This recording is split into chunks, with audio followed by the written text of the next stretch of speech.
এমন যদি হয় আপনি কোনো দুর্গম পাহাড়ে আটকে আছেন কিংবা কোনো নির্জন মরুভূমিতে বাঁচার জন্য সংগ্রাম করছেন, ইতিহাসে এমন ঘটনা বহুবার ঘটেছে যাকে কেন্দ্র করে আবার বিভিন্ন লেখক তার কল্পনা কাব্যে বিভিন্ন চরিত্রকে ফুটিয়ে তুলেছেন বিভিন্ন আঙ্গিকে।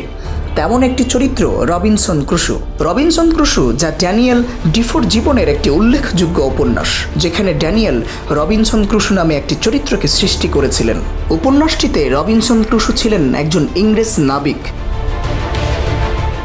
একটি দুর্ঘটনার পর চিলির একটি উপকূলে অবস্থিত জুয়ান ফার্নান্দেস দ্বীপপুঞ্জের একটি দ্বীপে এই নাবিক দীর্ঘ 28 বছর নিজের বেঁচে থাকার জন্য বিভিন্ন কৌশল অবলম্বন করেছিলেন।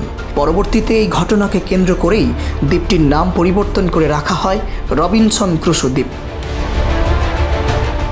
রবিনসন ক্রুসো প্রকাশিত হওয়ার 100 বছর পর বর্তমান বিশ্বে জনপ্রিয় একজন ব্যক্তি বেয়ার গ্রিলস, সার্ভাইভাল কিং খ্যাত বেয়ার গ্রিলস মূলত তার একটি শোতে দেখান কিভাবে একটি কঠিন পরিস্থিতি মোকাবেলা করে টিকে থাকতে হয়। বেয়ার গ্রিলস তার ম্যান ভার্সেস ওয়াইল্ড শোতে কখনো উত্তাল সমুদ্রের ঢেউয়ের সাথে লড়াই করছেন, কখনো মরুভূমিতে তপ্ত রোদে আশ্রয় খুঁজছেন, কখনো বা গভীর জঙ্গলে রাস্তা হারিয়ে রাস্তা খুঁজছেন, কিংবা পাহাড় পর্বত গভীর অরণ্যে ভয়ঙ্কর পরিস্থিতি কাটিয়ে উঠতে সাপ, পোকামাকড়, কাঁচা মাছ চিবিয়ে খাচ্ছেন।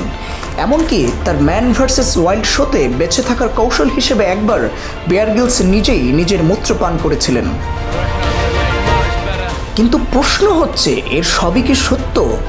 উত্তর যদি হয় না, মূলত ম্যান ভার্সেস ওয়াইল্ড ডিসকভারি চ্যানেলের একটি তুমুল জনপ্রিয় প্রোগ্রাম। দর্শক জনপ্রিয়তার কথা মাথায় রেখেই এবং শোটিকে সাধারণ মানুষের কাছে বিশ্বাসযোগ্য করে তোলার জন্যই এমনটি করে থাকেন বেয়ার গ্রিলস।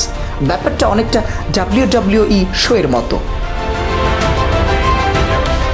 1950 সাল থেকে চলে আসা WWE শোটিতে দেখানো হয় 2 বা ততোধিক ব্যক্তির মধ্যে তুমুল লড়াই, যা পুরোটাই পূর্ব পরিকল্পিত ও অনেকটা সিনেমার স্ক্রিপ্টের মতো সাজানো, যেখানে প্রত্যেকজন রেসলার তাদের কৌশল সাধারণ মানুষকে দেখান। উল্লেখ্য বিষয়টি অনেকটা থিয়েটার দেখানোর মতোই।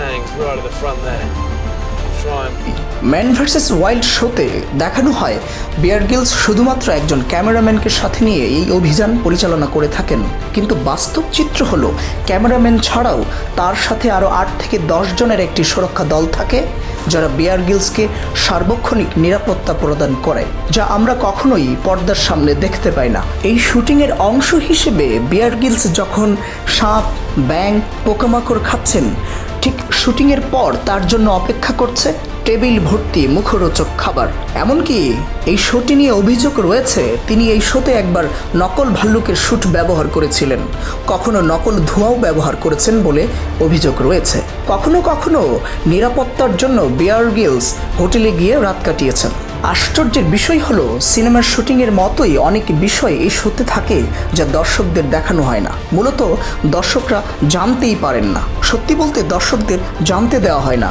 এই শোতে আরও অনেক এমন অজানা তথ্য রয়েছে যা অতিরঞ্জিত কিংবা দর্শকদের দৃষ্টির বাইরেই থাকে। এমনকি অনেক দর্শকরা জানেন না যে বেয়ার গ্রিলস 1998 সালে মাত্র 23 বছর বয়সে মাউন্ট এভারেস্ট জয় করেন, যা ছিল তার জীবনের অসাধারণ অর্জন। এই অর্জনকে কেন্দ্র করেই ম্যান ভার্সেস ওয়াইল্ড শোটি করতে তিনি সাহস পান। ম্যান ভার্সেস ওয়াইল্ড শুধুমাত্র একটি শো নয়, এটি কঠিন পরিস্থিতিতে বেঁচে থাকার চরম শিক্ষার প্রতীক। পর্দার আড়ালের কিছু গোপন তথ্য থাকা সত্ত্বেও এমন পরিস্থিতিতে আপনি কিভাবে বেঁচে ফিরতে পারেন সেটির এক অনন্য দৃষ্টিভঙ্গি দিয়ে যান এই এভারেস্ট জয়ী এবং ব্রিটিশ স্পেশাল এয়ার সার্ভিসের সাবেক সদস্য মিস্টার এডওয়ার্ড মাইকেল গ্রিলস।